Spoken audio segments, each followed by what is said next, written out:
You and me together. Together. Constant companions forever. Forever. Talking about things like weather or not. Oh, not. Take some time out of your week. Your week. Listen and then you will see Oh, you'll see. how much you enjoy our show or not. Or not. You're about to experience Constant companion. Hello, everybody. Welcome to Constant Companion Podcast. We are back once again. Today, it's just me and Dallas. Dude, it's good. It's good. You know, we're gonna miss Wes for a little bit. He's not feeling too well. But hey, you know, it's been a while since just been me and you. So, I can't even remember the last time we had an episode where it was just me and you. I I think it was like the original Glory days, which, you know, we're coming up on our year soon. know November 15th, right? November 15th. You know better than me. I thought it was October, but I guess for some reason I remembered it being right around Halloween. I think we were talking about it in October and then actually like did it in November. I think we recorded one in October, but then that didn't make it. You're right, dude. We totally did. However, I want to talk about this for a second because we are coming up on our year mark, and we thought it was about time that we addressed the elephant in the room, which is really just the structure of our podcast.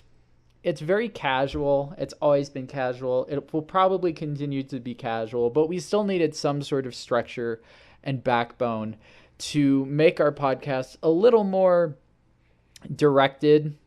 And our solution to that still gives us a lot of freedom to kind of be creative with who we want to have come on, but it also gives us a little more direction. And what I mean by that is we now have, instead of doing a theme every episode, which was a little crazy, we are going to do a theme every month. So for this month of October, we are introducing this new format. This genre or topic or theme is horror. That's horror, HORROR, not what it usually comes across as on the microphone. So what we're going to be talking about today, specifically, we want to talk about scary stories. Scary stories that have affected us personally. Scary stories have been a big part of I think any childhood where somebody had like a creepy house down the street or something. And everybody would like to make stories up about the house down the street. I at least know it happened to me in my own neighborhood. There, we were convinced there was this old, dilapidated, broken down brick house that there was a family that lived in there. And I remember specifically this kid on my street telling me that one night the mother of the family chopped off their daughter's head and threw it out the window. And the last thing yeah, that's what I was told. Here, I haven't even talked about this. I can't believe I haven't talked about this on the podcast. I'm just, sorry, I know we're opening with this, but I think it's a good story to start with.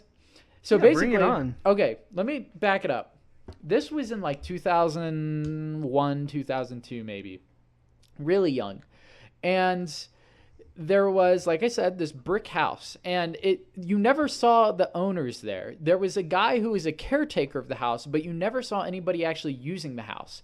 There was a shed that was sometimes used, but the only time you'd ever see anybody out there was when there was a guy who'd drive over and mow the lawn.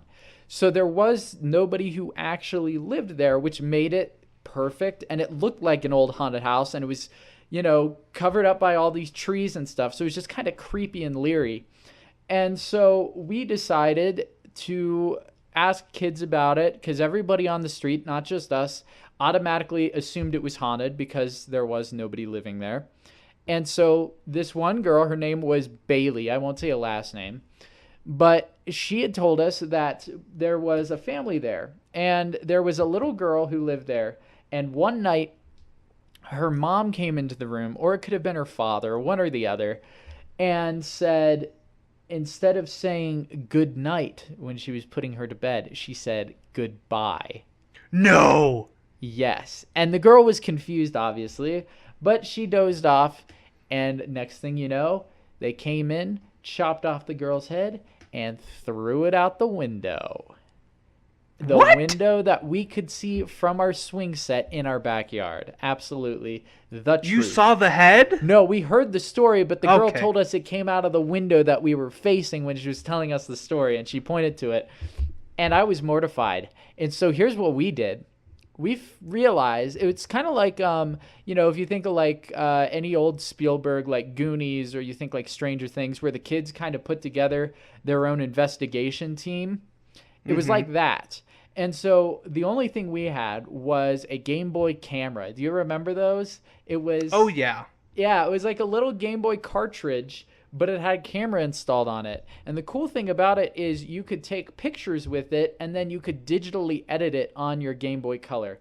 So we decided to conduct an investigation. We went around to neighbors. We were knocking on their door like we were actually investigators and asking the neighbors what they knew. And I just remember one neighbor in particular was like, whatever you do, don't step on that lawn. And the only reason he was telling us that was because he knew we'd get in trouble if we were trespassing on somebody's property. But we took it to mean, oh, he doesn't want us to go there because it's haunted. And he knows that if we go over there, that we'll get, killed by whatever spirit still roamed around in this house. So instantly we went over to the lawn and we started taking pictures of the house. I don't know what we were expecting to catch on a Game Boy camera, but we started taking pictures of the house. And the same guy who told us not to come out, he starts yelling at us. And he's like, I told you, kids, don't go over there. Get off the lawn. And we're like, oh, man, he must really be looking out for us. So we took it as like, a kind gesture. So later, we ended up talking to another one of our friends named Donnie. And he told us that he snuck in there one night with his friends. And they walked through the house. And they got to the top floor and a hallway. And all of a sudden, it was all dark. But at the last minute, all the lights turned on, and there were a bunch of like Christmas lights like strung down the hall, and they just lit up. And then this alarm started going off, but it was like a creepy laugh or something. And there was a clown in there, and he started running and got out of the house, and he never stepped foot in there again. So at that point, I knew who we had to take our investigation to. Adults pretty much in our neighborhood had proven to be useless. So I had to go to the only adult I could trust because I didn't trust the police. So I went to our elementary school counselor, Mr. Slimmer. Now, Mr. Slimmer was really old. He was probably in his 60s or 70s. So he was pretty adept with helping kids with their problems and talking to them about what they're struggling with. So I made an appointment with him with my Game Boy camera, came in, and I said, Mr. Slimmer, this is a professional meeting. Keep in mind, I was in second grade. And he was like, well, what do you have for me, Connor? And I'm like, you're going to have to check this out. So I showed him the pictures on the Game Boy camera, first of all, and he had no idea. I don't even think he could tell what was on the Game Boy camera because there was no backlight to the screen. It was just dark and everything was kind of gray. And he's like, why don't you tell me more? I told him the story, everything that I knew about the girl getting her head chopped off, about my friends going in there and the clown chasing them. And he simply told me, well, I think that your friends are pulling a prank on you. And I was like, absolutely not. They would never do that. They would not be my friends if they were lying to me about this. And he was like, well, I would consider it. I think they might just be trying to scare you. And I was not having it at all. I told him I was going to meet with him again. And he's like, all right. Anyhow, at that point, I didn't have any trust in anybody. And then the very next day, I just didn't care. I just gave up on the investigation. And I never thought about it again. And Are you kidding me? That's the end of that story. So as I'm picturing this, when you first talking about this house, I'm picturing. Do you remember the movie Monster House? Yes. The old cartoon. That's what I'm picturing as you're walking up. You're seeing this monster house. It looks really creepy. You walk in. All of a sudden, the Christmas lights are flashing. Now I'm thinking Stranger Things. Then you walk down the hall and you see a clown. This is just turned into It. This is just a mix between three different genres, horror genres. I'm just that's my imagination. That's what I'm picturing as this is happening. Is this accurate? It pretty much is. You know, I never put together how those movies strung together into my actual life, but you're totally right. I think so. Yeah, I think we're You good know there. what I'm going to do? Here's What? what I'm going to do. I am going to look up on Google Maps a picture of this house. And I'm going to show it to you. And I want you to tell me what you think of this house. Okay. Okay. But go ahead. Continue with your analysis of the story. That's it. That's actually the entirety of this analysis. Because you didn't really conclude about what exactly happened there. You didn't really finish the investigation. You're right. Fair So- point. The trail went cold. Mr. Slimmer was my only chance, I think. He was the person everybody trusted. He was the only person I trusted. And when somebody you trust doesn't follow through, it kind of extinguishes any hope you have.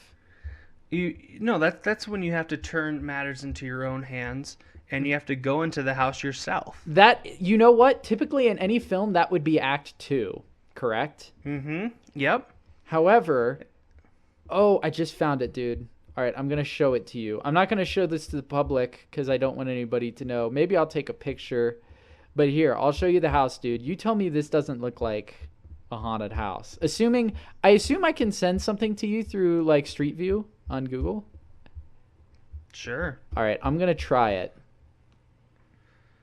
Oh, you know And what? we're- I could just do a screenshot, couldn't I? Yeah, that probably works too. All right, let me put it into Paint. So let's talk about what we're going to actually talk about, though, Okay. which So- is scary stories. Yep, so we're going to talk about scary stories today. We have two stories we want to share with y'all today. The first one Connor's going to read from one of our favorite books. It's the Scary Stories to Tell in the Dark book. I'm sure a lot of you have read this in elementary. It's the book with the head that's smoking a pipe and is kind of sticking out of the ground. It's like a skeleton, I'm isn't it? It's like a skeleton, yeah. And so Connor's going to read a story from there, and then I'm going to read a story from one of my favorite subreddits called Let's Not Meet. Basically, it's about stories of people getting stalked, attacked, and basically it all ends with Let's Not Meet Again. Okay, and so we're going to share these two stories, and then we're going to talk about which one we think is scarier. This children's book or a real life experience on Reddit. So it's a real life experience? It's a real life thing. This person says at the very beginning, this is 100% true. I just sent you a picture of the haunted house, and Oh my goodness. tell me what you think. Oh my gosh. It doesn't. What's creepy about it is it has no like cement or sidewalk up to the house or the door or anything. It's all grass. Yeah, and you see that, like, there's the creepy balcony, and you see that window on the very top where it kind of turns into an A-frame. Yeah. So there's a window on the other side, on like so we're looking at it. So the left side of the house, there's a window on that end, and that's where they said the head got thrown out of. Oh my. And goodness it's right beside gracious. like a cornfield, like a big field. So you would never be able to find it. It would just get overgrown. It would probably just fertilize the land if they did throw somebody's head out the window. The bone, the skull would still be there though. That's true. That's true. But they probably, I guess maybe they tried burying it. I guess they're not that lousy of killers if they were. But look at that shed too, right beside it. Dude, that's crazy. And the That's thing where is- that's where they're. Go ahead. I was about to say, just nobody lives in that house. Still nobody lives there? Still no one lives there. Just the caretaker. The same gosh. caretaker has been taking care of it for years. You never know. Anyhow, let's get to this story. Okay. Now, like Dallas said, this is an elementary school classic. That's what I would describe it as. This was something that I think just about every kid on the block has probably taken out of the library but never actually read. I know I have multiple times. So we're going to read a short story. And I just want to point out real quick, this book is it's a collected, like a collected series of stories retold by Alvin Schwartz. So I just wanted to give him his plug and his dues before I started reading this thing. The story we're going to read today, and I'm going to read it as scary as possible. The story today is called The Thing, not to be mixed up with the classic movie. All right, The Thing. Ted Miller and Sam Miller were good friends. They spent a lot of time together. On this particular night, they were sitting on a fence near the post office, talking about one thing and another. There was a field of turnips across the road. Suddenly, they saw something crawl out of the field and stand up. It looked like a man, but in the dark, it was hard to tell for sure. Then it was gone. But soon, it appeared again. It walked halfway across the road. Then it turned around and went back into the field. Then it came out a third time and started toward them. By now, Ted and Sam were scared. And they started running. Sorry. Don't laugh. I'm sorry. It's just like the third time it took them to get scared. Anyhow. Oh, gosh. But when they finally stopped, they decided they were being foolish. They weren't sure what had scared them. So they decided to go back and get a better look. Pretty soon, they saw it. For it was coming to meet them. It was wearing black pants, a white shirt, and black suspenders, and a name tag that read, Elder Kennedy. Just kidding. What? No, it just got to black suspenders. It'd be crazy though. Sorry, I was trying to scare you. That's against the Dude, rules. it did it. I My apologize. heart's beating right now. Sam said, I'm going to try to touch it. Then we'll know if it's real. He walked up to it and peered into its face. It had bright, penetrating eyes sunk deep in its head. It looked like a skeleton. Ted took one look and screamed. And again, he and Sam ran. But this time, the skeleton followed them. When they got to Ted's house, they stood in the doorway and watched it. It stayed out in the road for a while. Then it disappeared. A year later, Ted got sick and died. What? Sorry. I'm going to read that again. A year later, Ted got sick and died. Toward the end, Sam sat up with him every night. The night Ted died, Sam said he looked just like the skeleton. That's it. No. What kind of No. story was that? That sounds like Sam it was put died? together by like a 3-year-old. Because it was for a 3-year-old. Dude, are you kidding me? So, were they trying to like say that he caught the disease from the skeleton that made the skeleton, or he was the skeleton?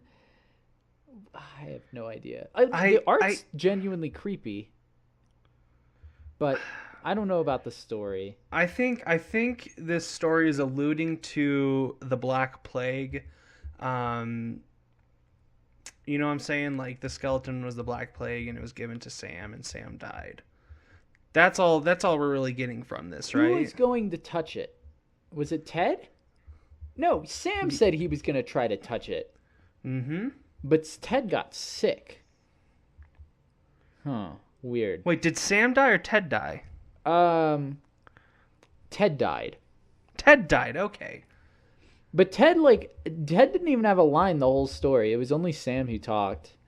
But what I don't get is like they got scared and they're like, hey, what do we get scared for? And then they just walked back for no reason. That didn't make any sense.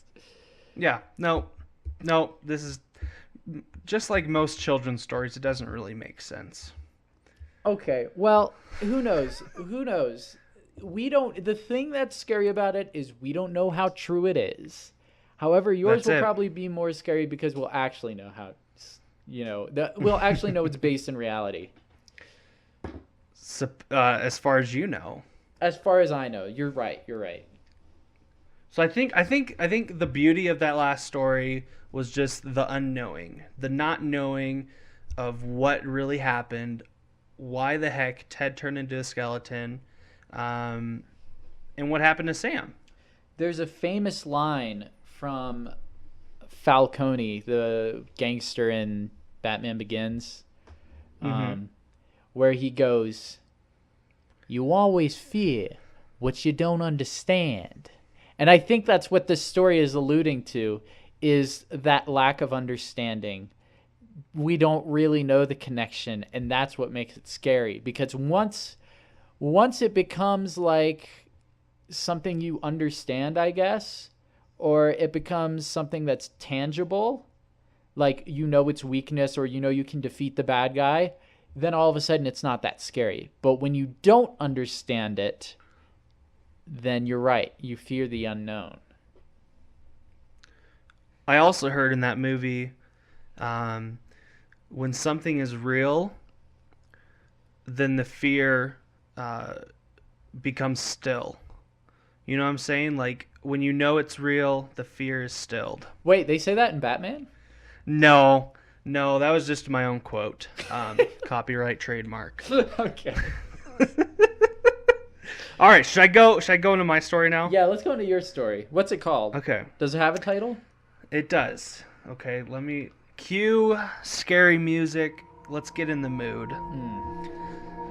This story is called The Clown by Classified. So they didn't give their name because the story is real and they don't want to be caught by the clown again. Okay? Quick question. Does this Yes. story doesn't have a date on it, does it? Like a timeline? Submitted 2 years ago. Okay, so this was after or before the whole clown epidemic. Correct. Okay. All right, are you ready for this? Absolutely. Let me get warmed up. Okay. It started in a haunted cave on Halloween. Just me and my friend Anna. Me and Anna are total opposites. She is blonde, outgoing, and completely fearless. I'm dark-haired, introverted, a people pleaser. That's actually how I ended up at this cave. People pleasing. Anyways. Shut up. Let me finish the story. Sorry. That was a genuine reaction. Just that line. That's a bad line. People pleasing. Okay. Go ahead. Oh my gosh. Okay, we're back. Cue scary music again. We go through the cave, and it was pretty awesome. The usual people with chainsaws, screamers, clowns. One clown kept following us.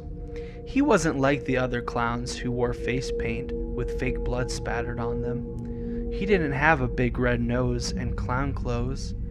He had on regular, if not tattered jeans, a stained, sweated white tee, and a clown mask.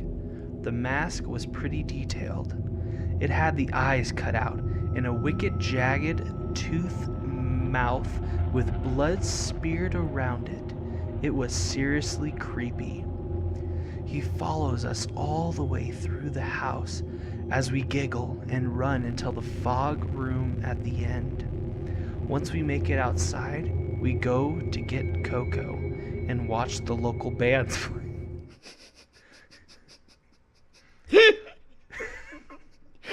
Wait, I'm sorry. You were building up so much tension, and you just talked about how you guys were just giggling, and then you went and watched the local band play and get Coco. All right, we're back in the story. Shut up. All right. Sorry. Cue the music. No, this is good. I was laughing. Okay, it's all good. While in line, the clown walks up and stands inches away from me, breathing in and out so hard his mask sticks to his face. Dude, I can't read this. No, read it. Serious. Sticks to his face and releases with each breath. Okay, creepy, but normal for this place. What is this normal for this place? So I guess crap. this is like, what I'm assuming is this is some sort of like Halloween festival. Okay, He that's didn't gotta really be it. specify, but I assume that's what they're alluding to. All right. He walks away. We giggle, but he stays close, starting. What? Maybe close staring. Oh, All right. okay. Cue correction. We walk over to the band and he stands right behind me. He starts tugging on my hair. I ignore it, but he tugs harder. Why would you ignore that? Yeah. Suddenly, he pulls so hard, my head whips back. Ooh. Anna starts yelling at him, and he lets go and walks away, but like before, not too far? That didn't make sense. She wanted to tell someone, but I didn't. We are at a haunted cave. He probably didn't mean to. But she said, no, they can't touch you. And we walked over to the ticket booth to complain. It went like this.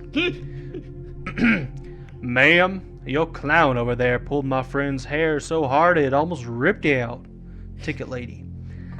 I don't see any of our clowns. They are all in the cave. None of our people walk around out here. They are behind the rope. Rope right by us. Because some families with small kids come for the hayride in bands. Anna. That clown right there did it. How do you not see him? Ticket lady.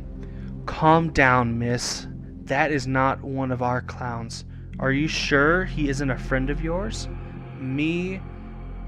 Thank you. We are sorry. What? So I just want to leave. So I just want to leave. The clown's staring. I'm missing hair. This isn't fun. She's missing hair? Are these both girls? I think so. Okay. Fearless Anna decides to confront the clown. She marches right up with me behind her and demands he takes off his mask. He doesn't speak. He looks at me. He reaches out his hand to me, and I refuse to touch him. He pushed Anna from in front of me and stepped 2 inches from my face and screamed the most terrifyingly psychotic scream I have ever heard. I think they meant heard. Anyway, everyone turned to look. The band stopped playing. Anna grabbed me by the arm and pulled. His stare had me frozen. Then Anna grabbed my face, slapped me, and we ran. I looked behind and he was standing, staring. Everyone went back to what they were doing like it was nothing. We got to the car and peeled out. Anna kept saying, we need the police, we need the police. I told her it wasn't a big deal. It was just a weirdo at a haunted cave. No hard feelings for the slap. I was scared too, etc. Then she said something that made my blood run cold. He had a knife. That's why she slapped me and pulled me away, not from the fear of being screamed at. She saw the knife in his hand. We contacted the police, but they never took us seriously. I am now afraid to go to the haunted attractions, not because they are scary, but you never really know if someone works there, or if they are there because they fit in so well. Whoa. Dude, that's actually kind of creepy. Isn't it? In the end. Yeah, what got me was, and I'm glad she cleared it up at the end, but she talked about how she was in line and all this stuff was happening. If you saw a girl getting her hair pulled by some clown, you would think you would intervene, right? You got to defend her honor. Right. There's tons of people in line. It just kind of struck me that nobody was doing anything. That was what got me. However, they did say later, and it was weird because nobody did anything. It was like, okay, so they are acknowledging the fact that people witnessed this and didn't do anything. So that's where I start to doubt it. Because the only problem with, I think, being a story where you're meant to be taken at face value is how real does it sound?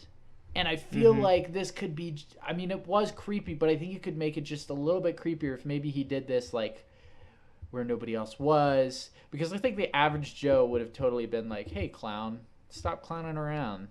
with that girl. She was too complacent. She was just her hair is being tugged, and later on she says she's missing hair. Yeah, that's Like what. if you're getting hair pulled out, you need to turn around and hit him in the face or something. Yeah, what You did need to defend yourself. pull a Scooby Doo and just pull his mask off? If he's gonna pull your hair, you should be able to pull his mask off. Exactly. But you don't want it to turn out to be like in Silence of the Lambs, where he pull his mask off, find out it's another person's face. Here's what I think would be interesting is Good. I think because this happened 2 years ago, correct? Yes.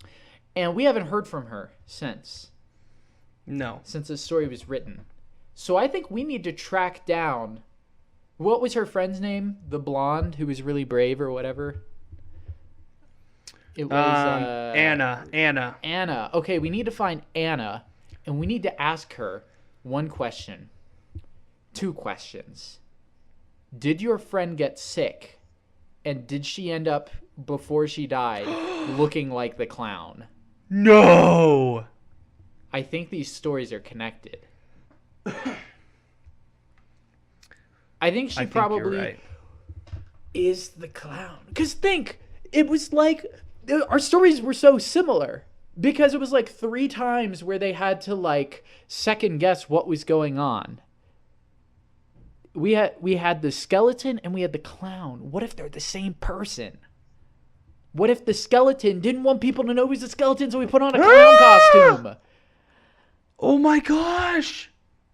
This is real. It's real. This is real. It's real, 100%. I'm getting tingles. So here's the thing. Because now we've established one is the prequel and one is the sequel, which one is scarier? I would have to say the second because it reaffirms the first. It reaffirms and adds on to the first. Mm-hmm. And it just elevates it to a whole new level. Although the first one actually dealt with, well, I guess they both did if we're going with the clown as the skeleton, but they both dealt with some intense power that we can't control. Was there a name associated with the writer of this story? Classified. Classified. Because the characters in mine are Ted Martin and Sam Miller. I guarantee you she's either a Martin or a Miller. Most likely a Martin because Ted was the one who died. She's probably... That's true. So because she's still alive. Yep. We need... Oh my gosh. Oh my goodness. You know what I just realized we need to do? We need to submit these stories, or this story, the second one, to Alvin Schwartz to let him know the sequel for the new Scary Stories to Tell in the Dark to The Thing is available, and he doesn't even know it. Alvin Schwartz. I'm sending a message right now. You gonna email This him? is happening. I'm gonna email him. We should find his email address live on the podcast and say, hey, Here. we found the sequel to The Thing. Dude, I found his real Facebook page. He's got a family. Dude, send that if this you can. if this message is him. real. Does it say he did the books? I don't know. Let me see, because there's only one Alvin Schwartz on Facebook. I wonder how old the dude was. when Oh he my wrote them. goodness. It's Oh him? my goodness. I think it is. And when I type in Alvin Schwartz, it also shows that this book, the Scary Stories book, was banned. It was a banned book 2017, whatever that means. It was banned. Probably from because of The school. Thing. This guy is totally him. He just looks like a Rough Rider. Oh my god. Wait, how old is the guy?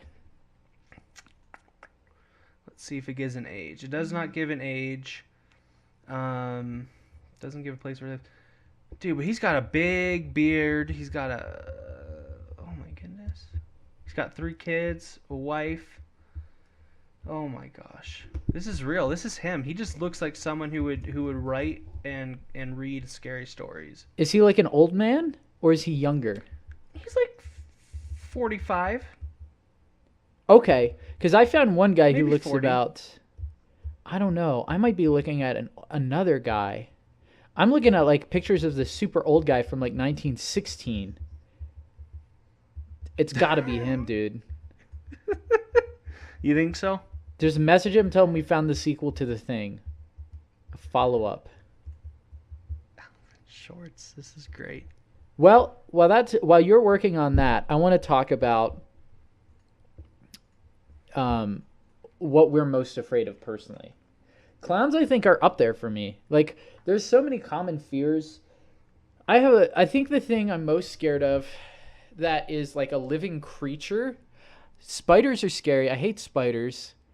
But like something I've come in contact with that has been super scary, cockroaches. Cockroaches Are you kidding me? one of my biggest fears. I hate them. I think my fear of cockroaches is like a large cockroach. Not necessarily like a small one, but just like a big one that can crawl in my face and eat me. Were you with me on the mission? Oh no, this was in Phoenix, so you weren't. There was a lady we went to visit, and they were hoarders, and they were in Phoenix, and they didn't clean anything, so they had roaches.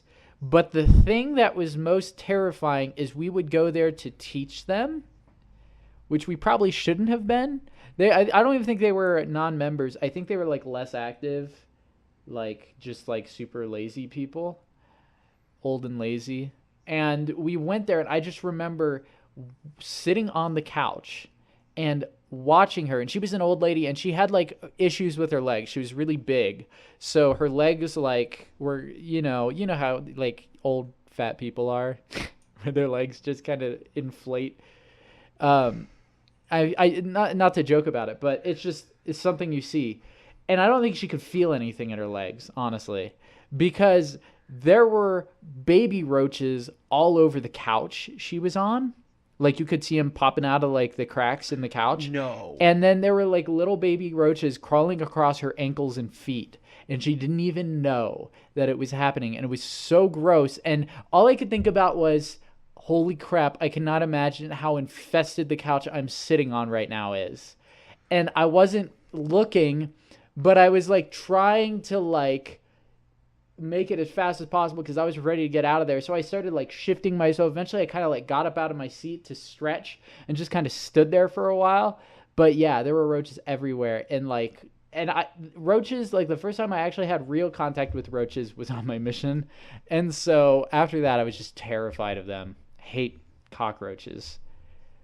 Oh yeah, absolutely. I found an update real quick. Okay. Update He on... died on Alvin Shorts. He died in 1992. So we need to find his grave and just put a note on his headstone. Just to reaffirm what we found. To tell him we found the sequel to The Thing. Yep. Oh my gosh. No. That's so sad. It's so sad. He died in New Jersey. Oh, So, yeah. dang it. Alvin Schwartz. It's really sad. There's no hope. There's no hope. This was probably planned. This is planned. That was he's Alvin Schwartz is probably the skeleton from The Thing. He came back 2 years ago as the clown that tugged the girl's hair. He did it because he wanted a sequel to The Thing. He wanted a sequel. And because he's still in the spirit world, he's restless. He hasn't gone to the light yet. He needs some closure. He does. And that's how he gets it. Man, we have unveiled so much. We are one of the most like academically professional investigative podcasts on the internet currently. I don't even know if that sentence made sense. I think we just dive deeper into each story and each topic we talk about. And we research very thoroughly these things. Exactly. We're professionals, basically, without a degree. Yeah. I think we just intimidate people sometimes with how we piece things together. And you could say it's luck, but I'd venture to say that it's just natural for us. It's natural. And people are trying to bring us down, saying we shouldn't do this, but they're just a part of the Illuminati. They're the ones we're after. Man, and dude. So we're getting close. The fear is real when it comes to the Illuminati, too. That's my other fear. Dude, tell me about it. What about you? So I've said cockroaches. What about you? What's one of your biggest fears? A fear of a one government world, like a one government that rules the entire world. That's one of my biggest fears because I believe the world is too big to be run by one government, and I think we'll be left in the dust. We'll be like the the Piper. What's that Piper movie? You know what I'm talking about? The Peter Piper. The Pied Piper. No, where there's two kids. They are twin brothers. They get separated at birth. One becomes royalty. One becomes in poverty. You mean you mean the Prince and the Pauper? The Prince and the Pauper. We're gonna be like the. Shut up. No, you're good. You're good. So It's we're gonna be like okay. that. We're gonna be in poverty, and nobody's gonna care about us until we switch places with those in power. You know, it's probably true, but you know what's also funny about just that comment you made about Piper, where I thought that was What? funny. I had an embarrassing mix up with words recently. Sorry, this is off topic, but I think it's funny. Where I thought for years that the term noxious gases was obnoxious gases. I didn't realize it was noxious. I thought it was obnoxious because I thought it meant it was fumes that were irritating, or it was like an irritant. And so I thought they used obnoxious as a way to describe gases. And I was talking to somebody and I said obnoxious gases, and they're like, "Are you sure you don't mean noxious gases?" I'm like, "Is that the word they use?" Oh, I felt like such a moron. So I know how it is. Everybody. I think another one of mine is something called omphalophobia. Basically, the fear of belly buttons. I think for me personally, I'm scared of my own belly button. I'm scared of even touching it because I'm like afraid like it's gonna split open and like you're gonna be able to reach inside of me. Ooh. If that makes sense. Wait, you're scared of people touching it? I'm scared of touching my own belly button. Oh, yeah. I can see Because how I that feel would like- kind of be a fear. I feel like I'm gonna like push too hard and it's gonna like go through my belly button and into my body. Do you know what I'm saying? That's really kind of gross when I Just think thinking about it. about it right now is making my hands sweat. I never thought about that. So let's talk. You're welcome. We're gonna talk about the top fears because I found a list. This list is on fearof.net. Pretty simple. We're gonna talk about what the top 100 fears are. My guess, if you had to guess, Dallas, not looking, what would be your guess for the most common fear? Like the fear of heights probably Oh, that's a good one. would be the number one. Or the fear of like being enclosed or like a crowded space Like or something. claustrophobia? Claustrophobia, yeah. Yeah, dude. Okay, let's look at them. Number 1, arachnophobia. The fear of spiders affects women 4 times more than men. 48% of women suffer from arachnophobia and 12% of men do. I can respect that. Only 12% of men? That's not true. I'd probably be in Yeah. that 12%. I mean, I'm not like it. Here's what I'm trying to understand.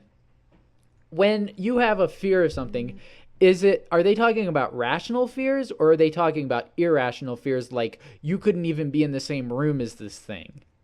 Irrational fears. Okay, so let's say we're saying irrational where people go crazy if they see this. Yes. That would be a ton of women if that were true. Okay. I feel like women have more fears than men do too, just in general. Yeah. Sorry if that was sexist, but it's truth. Okay. Just look at this.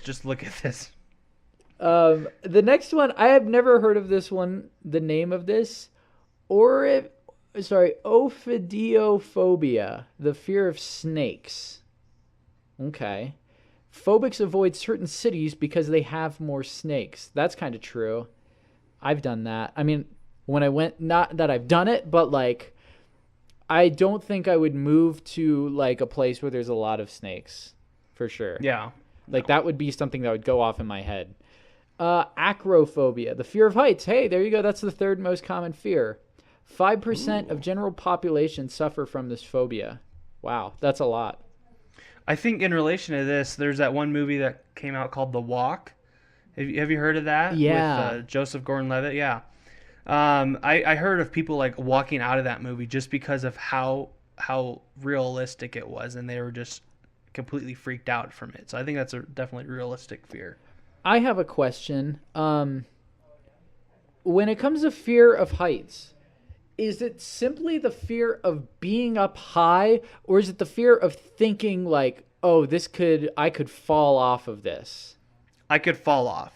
I Okay. think that's because not necessarily like being up there. Like you can be somewhere and not really think that you're that high, but when you look over, you just think immediately, "Oh my gosh, I could fall off and die."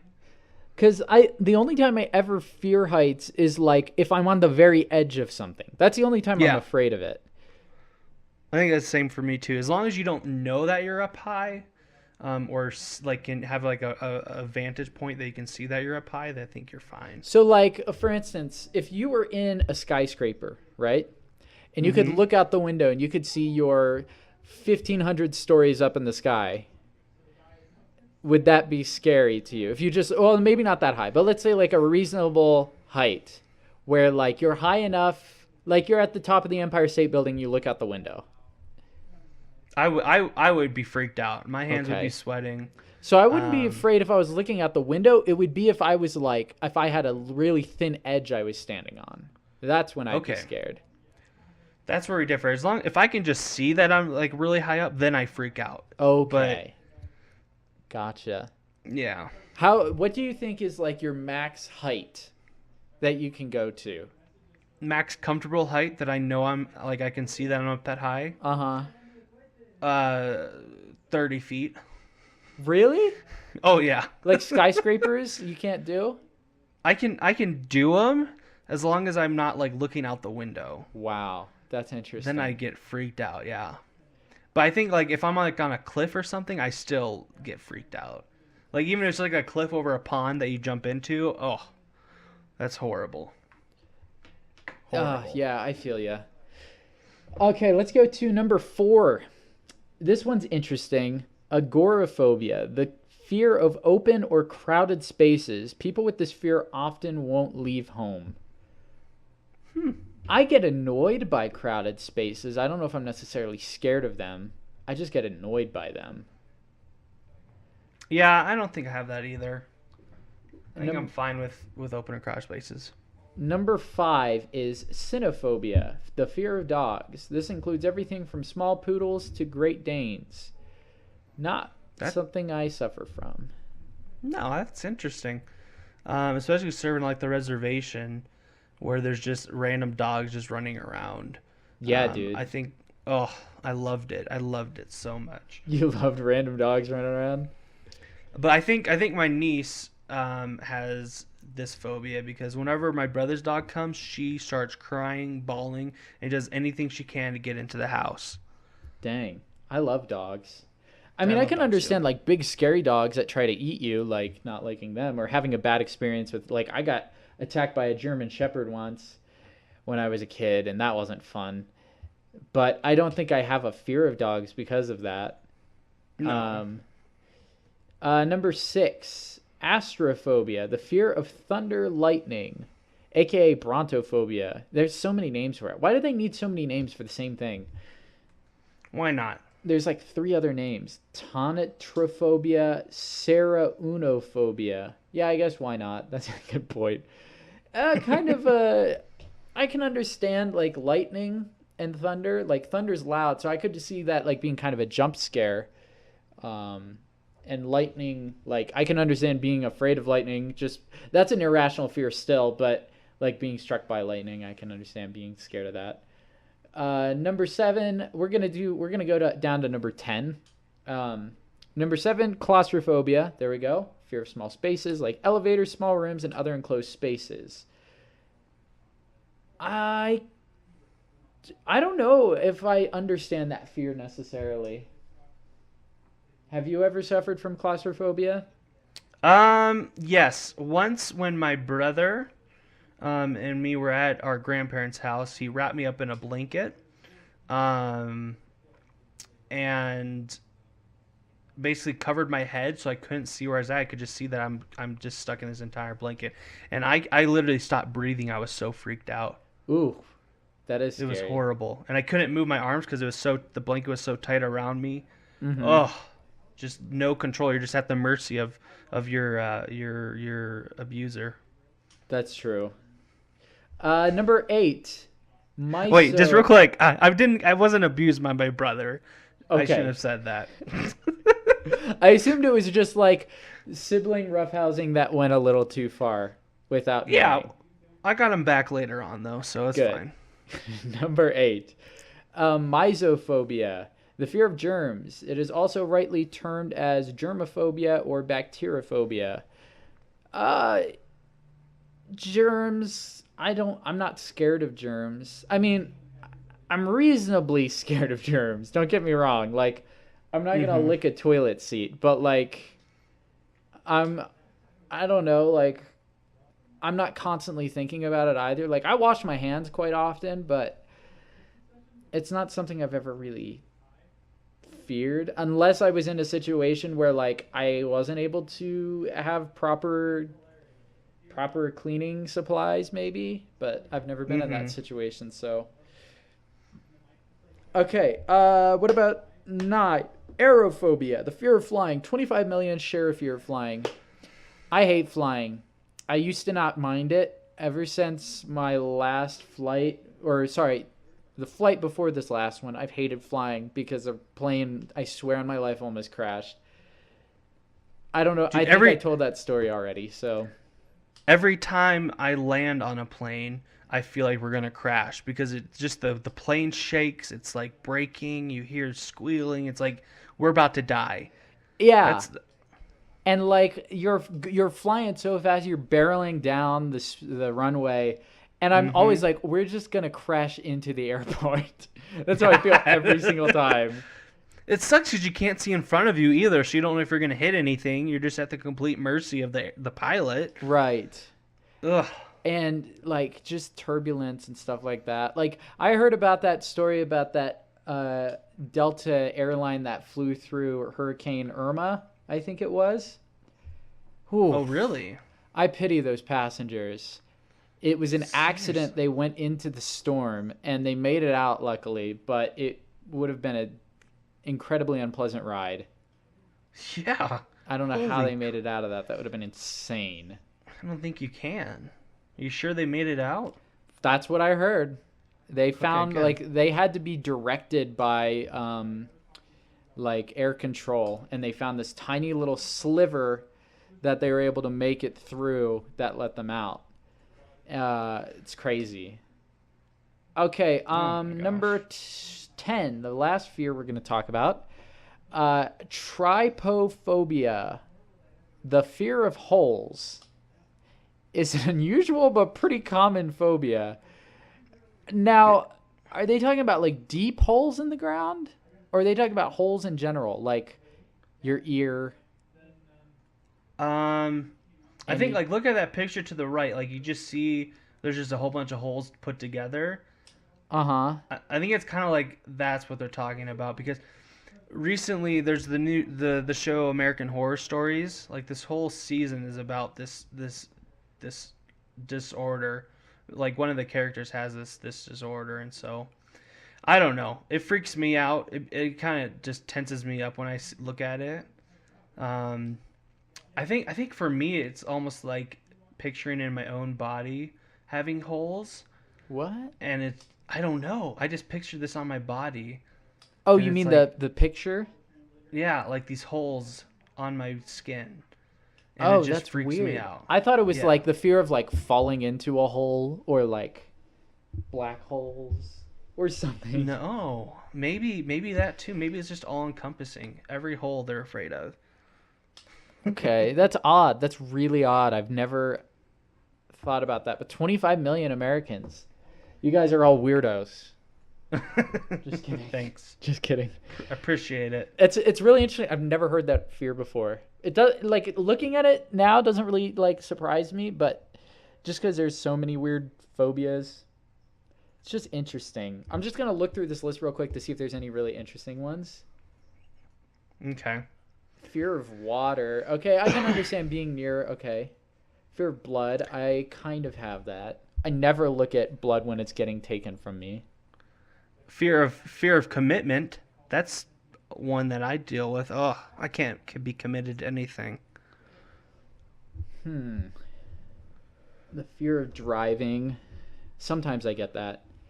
Just in Utah with the women drivers. Every time I drive, I feel like I'm going to die. Like, I constantly think, oh, I could just take a left and kill myself right now.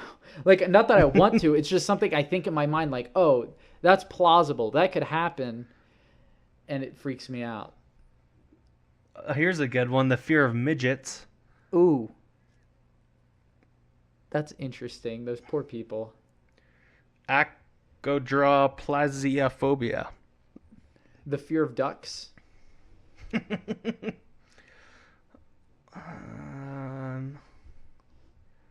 Fear of zombies, that's a good one. Fear of clowns. I thought the fear of clowns would be more than 88 on the list. Yeah. I thought that'd be up in like the 20s. Want to know what's weird? Want to know What? what's more common than fear of clowns? According to this list, I have no idea what the credibility of this list is. I would almost doubt it's credible whatsoever. Banana phobia. The fear of bananas. That's 63. That's above the fear of clowns. All right, so the guy who wrote this is Jacob Olson. So if you have any problems with this list, go to him. Don't go to us. Ooh, the fear of being buried alive. I've thought about that. That does freak me out. What would you do if you were buried alive? Well, it's like that scene from Kill Bill where she just punches through the casket, or maybe it's Kill Bill 2, and she digs her way out. And then I watched a Mythbusters on that scene, and they're like, yeah, it's totally impossible to do that because you wouldn't have. The thing is, you wouldn't have the leverage to be able to properly punch through the. I guess leverage isn't the right word. You wouldn't have the room to actually be able to punch through the wood. Plus, you have like hundreds of pounds of dirt on top of you.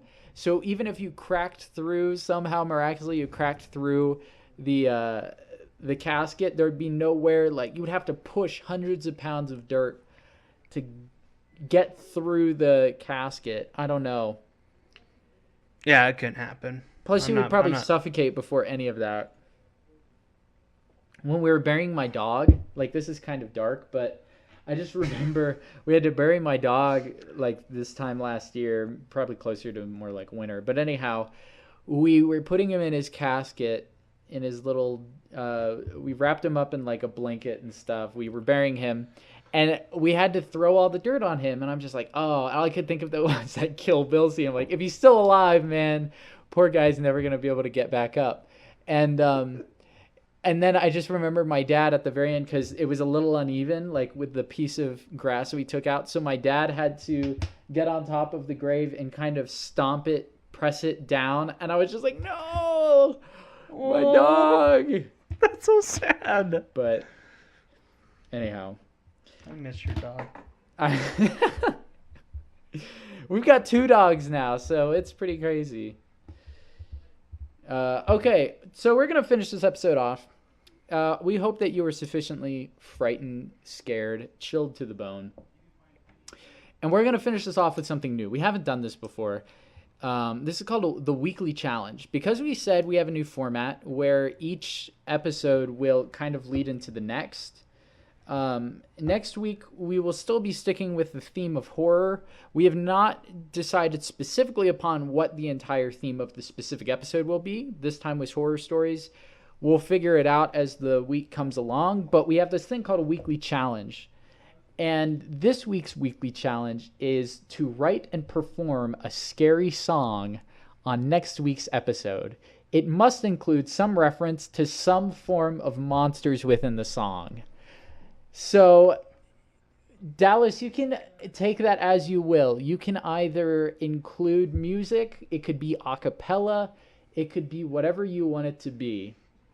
We just have to have some, it doesn't matter how long or short it is, just a song.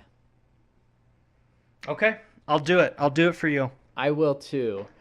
We just have to make sure we have some sort of reference to a monster within the song. And we cannot, obviously, we can't just like rip off another song. You can do a parody if you want. You can do a parody of a song, but we can't just like sing a song that already exists. It has to be something we come up with. Okay, I respect that. Let's do it. All right. So weekly challenge next week. We will either, I don't know how we're going to fit into the episode. I don't know if we'll open with it or we'll end with it. We'll figure it out as it comes. Do you have any final words before we close out this episode, Dallas? Yeah, so I'm going to try to put a poll up on our website. Let us know which story you found the scariest. If any you found scary. And then also just let us know your thoughts and if you enjoyed the episode. Absolutely. Well, we want to thank you guys for listening. We hope that with this new structure, things will be a little more clear cut from now on. Hopefully people will be able to follow the show a little more. I don't know exactly how it's going to go down the line. We have some rough ideas for what the other months will be about, but because it is October and because Halloween is such a big part of October, we figured we had to do horror. And since we like to talk about all sorts of stories, I thought this would be a perfect way to initiate the new form of the podcast. Again, sorry for the hiatus. Now that we have a new format, I think it'll go smoother from now on. We won't be hitting our heads on our desk trying to think of new ideas, because I think this will help spur a lot of those ideas. So thanks again, guys.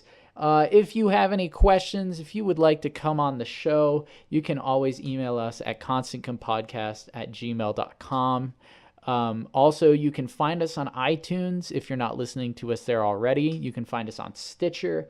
Of course, you can find our website, Facebook, Instagram, Twitter, etc.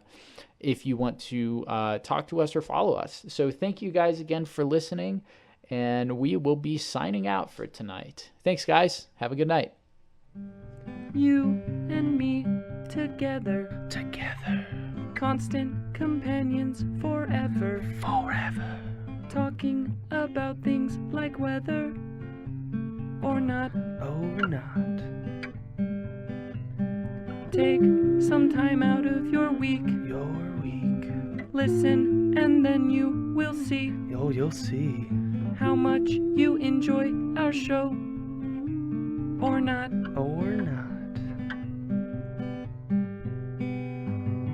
You're about to experience Constant companion.